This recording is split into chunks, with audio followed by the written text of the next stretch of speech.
पराधीनतारू स्वाधीनता पटकू जावाकू 300 रु अधिक वर्ष समय लगी।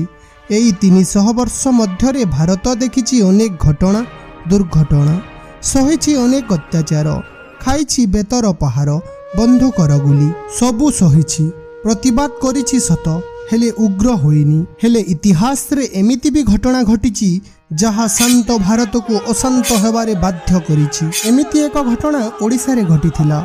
इंग्रेज माने अत्याचार सीमा लंघी थिले, चली जाइथिला अनेक निरीहंक जीवन। चलंतु देखिबा मनरे सिहरण सृष्टि करुथुबा सेई घटना को, खोलिबा सेई पुरातन अध्याय को। ओडिशार भद्रक जिला सेई समय रे इंग्रेज मानक अधीन रे थिला।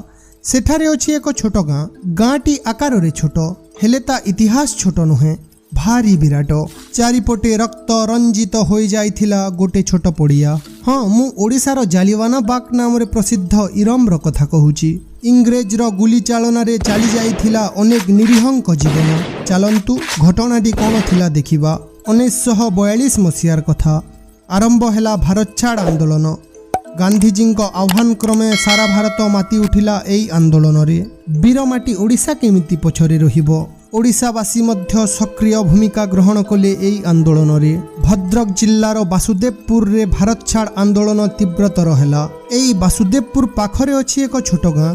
सेई समय रे एई गाँ रे पहुंचीबा एक काठिकर पाठ थिला। गोटे पटे बंगोपसागर तो अन्य दुई पटे दुईटी नदी ओ जंगल रे घेरी थिला एई गाँटी। कहिबाकू गले गोरा मानक पहुंचरू अति दूर रे थिला एई गाँ। एई कारणरू संग्रामी माने एहाकू एक उपयुक्त स्थान मने कले। एहा पूर्वरु एठारे गोपबंधु दास उत्कल कांग्रेस रो सभा एठारे गुप्त रूपरी करुथिले। सेप्टेम्बर 28, 1942 इरम्र मेलन पड़िया रे कमल प्रसाद करंक नेतृत्व रे जमा होइथिले 5000 रु अधिक विप्लवी। सभार मुख्य उद्देश्य थिला ब्रिटिश सरकार को भारतरू तड़िबा। शांतिपूर्ण भावे सभा चली थाए। के जाने केमिति सभा विषय रे केही बासुदेवपुर पुलिस स्टेशन को खबर देदेला। एते लोकंक जनसमागम को देखी भयभीत होई उठिले इंग्रेज सरकार। डीएसपी कुंजबिहारी मोहांती इरम को पुलिस फोर्स धरी पहुंचिले। किछि न बुझी न सुझी धड़ाधड़ गुली वर्षा कला एई आतताई कुंजबिहारी। जनरल डायर भली व्यवहार देखाइला निरीह जनता उपरे। चलीगला अनेक जीवन। कुहाजाए एठारे 29 जनक प्राण जाइथिला।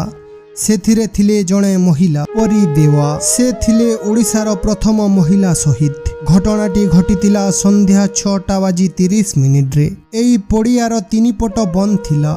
केवल गोटिए रास्ता थिला बाहर को जीवा पाई, ठीक जालियानवाला बाग परी।